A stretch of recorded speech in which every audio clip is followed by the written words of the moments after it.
안녕하세요, 여러분. 오늘은 매우 중요한 소식을 가지고 왔습니다. 바로 지금 이 순간 미국 정부가 공식적으로 셧다운에 돌입했다는 사실입니다. 한국 시간으로 10월 1일 오후, 미국 현지 시간으로는 10월 1일 새벽 12시 1분을 기점으로 미국 연방정부가 업무를 중단했습니다. 이는 2018년 이후 7년 만에 처음 발생한 정부 셧다운이며 트럼프 대통령 재임 기간 동안에만 벌써 세 번째입니다. 많은 투자자분들이 궁금해하실 것입니다. 정부 셧다운이 내 포트폴리오에 어떤 영향을 미칠까? 과거에는 별일 없었다는데 이번에도 괜찮을까? 이런 질문들에 대해 오늘 심층적으로 분석해드리겠습니다. 오늘 영상에서는 과거 데이터를 통해 나타난 시장의 일반적인 반응과 2025년 현재 이 셧다운이 왜 과거와 다를 수 있는지, 그리고 투자자 여러분이 취해야 할 구체적인 전략까지 빠짐없이 다루겠습니다. 끝까지 집중해서 시청해 주시기 바랍니다. 텍스트, 제목, 본문 1부, 과거의 교훈, 시장은 왜 셧다운을 무시해왔는가? 우선 투자 전략 수립의 첫 단계는 시장의 기본 시나리오를 이해하는 것입니다. 역사적으로 정부 셧다운은 시장에 거의 영향을 미치지 못하는 일종의 찻잔 속의 태풍으로 지급되어 왔습니다. 이 과거 데이터를 먼저 살펴보는 것은 현재 시장의 안일함이 어디에 뿌리를 두고 있는지, 그리고 그 기대가 어떻게 빗나갈 수 있는지 평가하기 위한 필수적인 기준점입니다. 일반적인 경제적 영향 요약.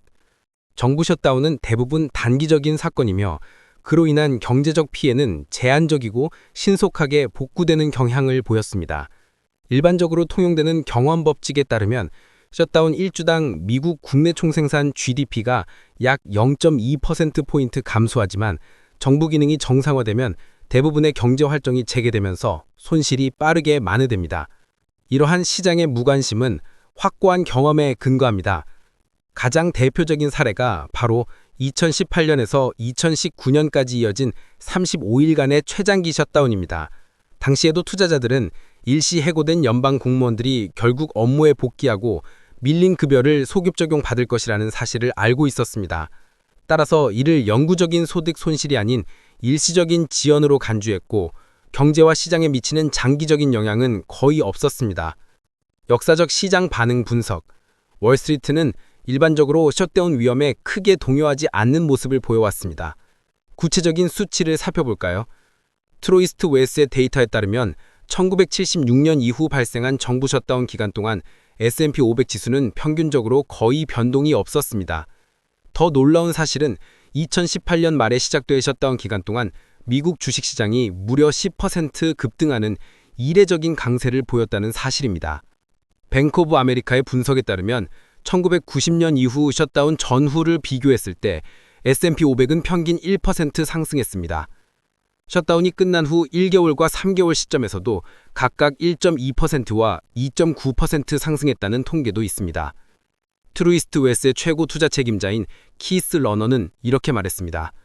과거 정부 셧다운은 허리케인이나 눈보라와 유사한 경향이 있으며 대부분의 활동을 지연시킬 뿐 재개 시 신속하게 만회됩니다.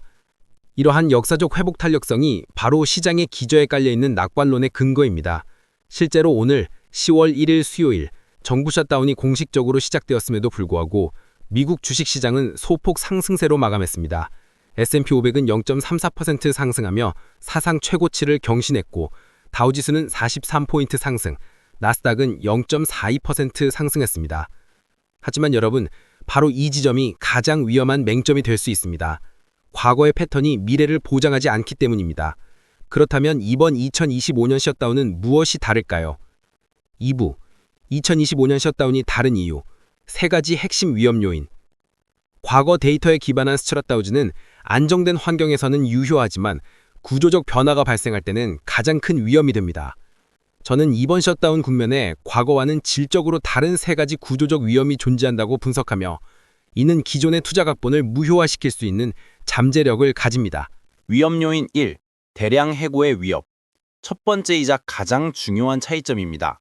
과거 셧다운 시 연방 공무원들은 일시 해고 상태였으며 정부 기능이 재개되면 즉시 복귀했습니다. 2019년 정부 공무원 공정대우법에 따라 모든 연방 직원들은 셧다운이 끝나면 밀린 급여를 소급해서 받게 되어 있었습니다. 하지만 이번에는 다릅니다. 트럼프 행정부가 대량 해고 가능성을 공개적으로 위협하고 있습니다. 하원 의장 마이크 존슨은 수요일 박스 비즈니스와의 인터뷰에서 이렇게 말했습니다. 백악관은 연방 관료제를 신속하게 축소할 것입니다. 셧다운은 우리 공화당이 평소라면 민주당 표를 절대 얻을 수 없는 일들을 할 수 있는 기회를 제공합니다. 이것이 의미하는 바가 무엇일까요? 일시적인 업무 중단이 아닌 영구적인 일자리 상실을 의미합니다.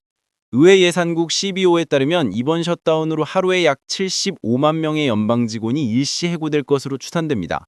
만약 이 중 상당수가 영구 해고로 전환된다면 어떻게 될까요? 바이든 행정부의 최고 경제 고문이었던 제렛 버넌스텐은 현재 미국 진보센터의 선임 연구원으로서 이러한 움직임을 강력하게 비판했습니다. 이미 상승하고 있는 실업률에 기여하기 때문에 나쁜 경제학일 뿐만 아니라 지극히 불공정합니다. 이것은 정말로 무고한 방관자들을 치는 것입니다. 월프 리서치의 수석 경제학자 스테파니 로스도 경고합니다. 수십만 명의 연방 공무원을 해고하는 것은 정말로 큰 경제적 문제가 될 것입니다. 영구적인 해고는 소비 위축과 실업률 상승으로 이어져 미국 경제에 장기적인 피해를 줄 수 있습니다. 참고로 8월 실업률은 4.3%로 2021년 10월 이후 최고 수준을 기록했으며 노동시장은 이미 휘청거리는 모습을 보이고 있습니다. 위험 요인 2. 데이터 공백 사태. 두 번째 위험 요인은 데이터 블랙아웃입니다. 셧다운이 발생하면 금요일인 10월 3일에 발표될 예정이었던 9월 고용보고서가 공개되지 않습니다. 노동통계국 BRS는 셧다운 동안 데이터 수집과 발표를 중단합니다. 이게 왜 중요할까요?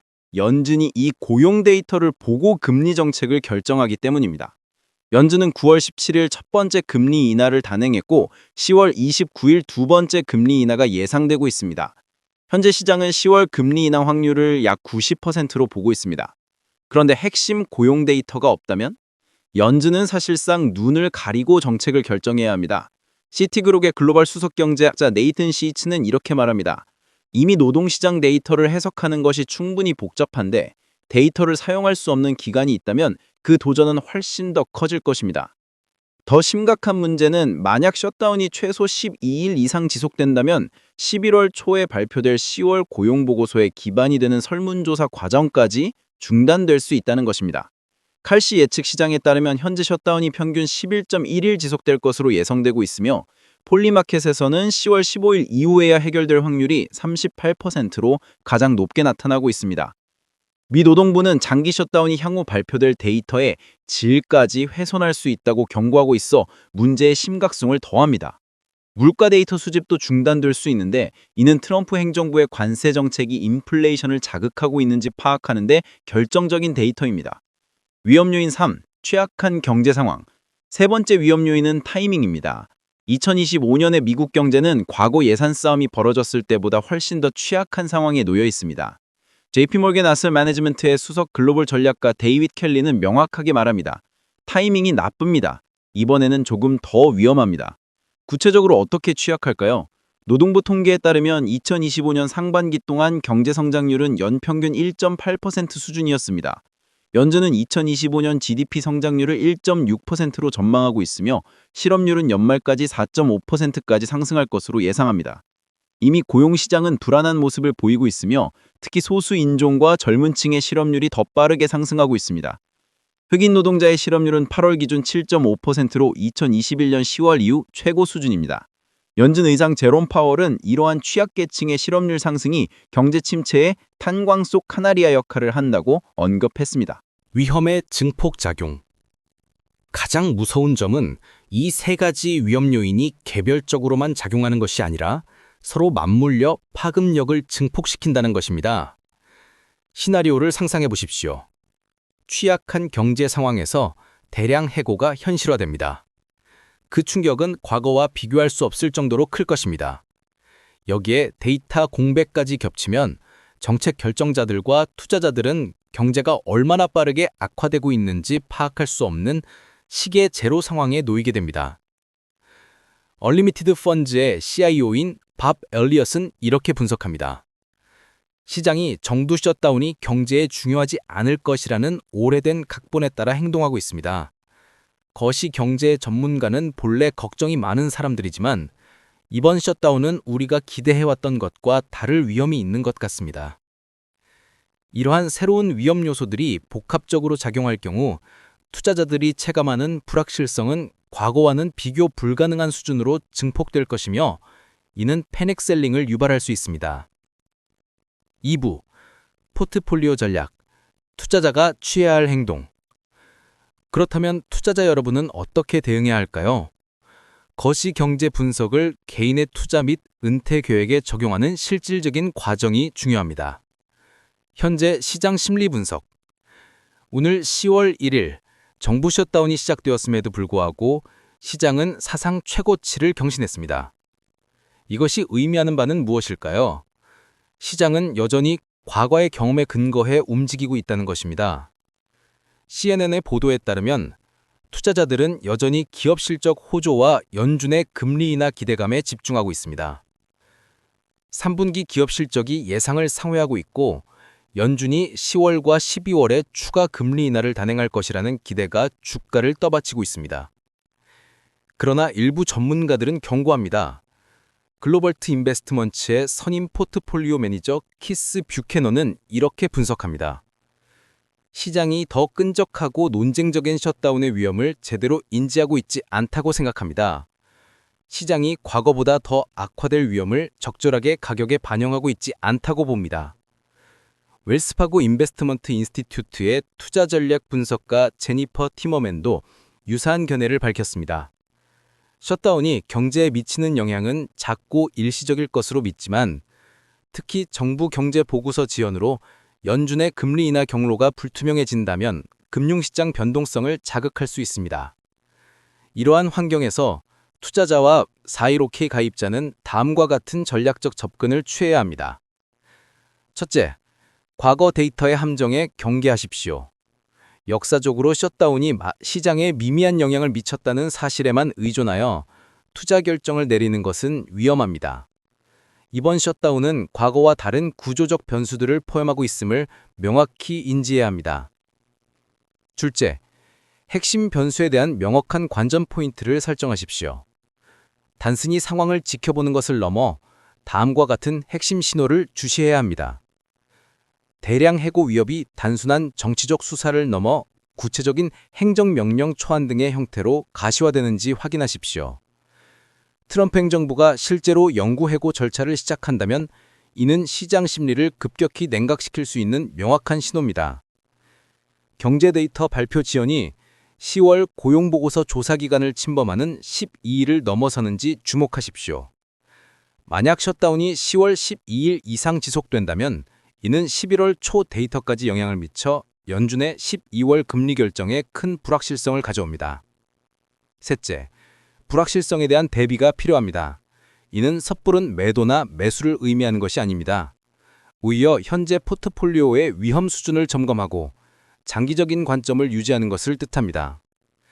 섹터별 영향을 고려. 일부 섹터는 정부 셧다운에 더 민감할 수 있습니다. 방위산업과 의료 분야처럼 정부 계약에 크게 의존하는 기업들은 셧다운이 장기화될 경우 더 큰 영향을 받을 수 있습니다. 반면 에드워드 존스의 분석에 따르면 미국 대형주, 특히 AI 관련 기업들은 상대적으로 셧다운 영향을 덜 받을 것으로 예상됩니다. 강력한 기업 실적과 금리 인하 기대감이 이들 주가를 계속 지지할 것이기 때문입니다. 금리 인하 시나리오와 투자 전략. JP모건의 분석에 따르면 연준은 2025년에 2차례, 2026년에 1차례 추가 금리 인하를 단행할 것입니다. 금리 인하는 일반적으로 주식시장에 긍정적이지만 그 배경이 중요합니다. 만약 금리 인하가 소프트 랜딩을 위한 예당적 조치라면 시장에 긍정적이지만 경제가 실제로 악화되어 긴급하게 금리를 인하해야 하는 상황이라면 시장 반응은 훨씬 부정적일 수 있습니다. 현재 연준 의장 파월은 9월 금리 인하를 위험관리 차원의 금리 인하라고 표현했습니다. 이는 경제 악화를 사전에 방지하기 위한 조치라는 의미입니다. 그러나 셧다운이 장기화되고 실업률이 급증한다면 연준은 더 공격적인 금리 인하를 고려할 수도 있습니다. 현금 및 비상금 점검. 에드워드 존슨은 정치적 불확실성이 있을 때 비상현금 상황을 검토하고 강화하는 것이 항상 좋은 아이디어라고 조언합니다. 셧다운이 장기화되지 않더라도 포트폴리오 방어력을 높이는 것은 현명한 전략입니다. 4부 결론, 경계심을 늦추지 말아야 할 때. 여러분, 지금까지 미국 정부 셧다운의 과거, 현재, 그리고 앞으로의 시나리오를 종합적으로 분석했습니다. 역사적으로 정부 셧다운은 시장에 큰 충격을 주지 않았습니다. 실제로 과거 20번의 셧다운 동안 S&P 500은 평균적으로 거의 변동이 없었고 오히려 상승한 경우도 많았습니다. 오늘 시장 역시 사상 최고치를 경신하며 낙관론을 보여줬습니다. 하지만 2025년의 셧다운 가능성은 대량 해고 위협, 경제 데이터 부재, 그리고 취약한 경제 상황이라는 독특하고 강력한 위험 요소들로 인해 과거와는 전혀 다른 양상을 보일 수 있습니다. 투자자들에게 보내는 최종 메시지는 분명합니다. 첫째, 시장의 단기적인 평온함에 안주하지 마십시오. 과거의 패턴이 반드시 반복되리라는 보장이 없습니다. 둘째, 핵심 변수를 면밀히 주시하십시오. 대량 해고의 실제 진행 여부, 셧다운 기간이 12일을 넘어섰는지, 그리고 실업률과 소비 지표의 변화를 계속 모니터링하십시오. 셋째, 신중하고 정보에 입각한 접근 방식을 유지하십시오. 패닉에 빠져 성급한 결정을 내리는 것도 안일하게 방치하는 것도 올바른 전략이 아닙니다. 넷째, 장기적 관점을 유지하십시오. 경제와 시장은 단기적 혼란을 극복해왔습니다.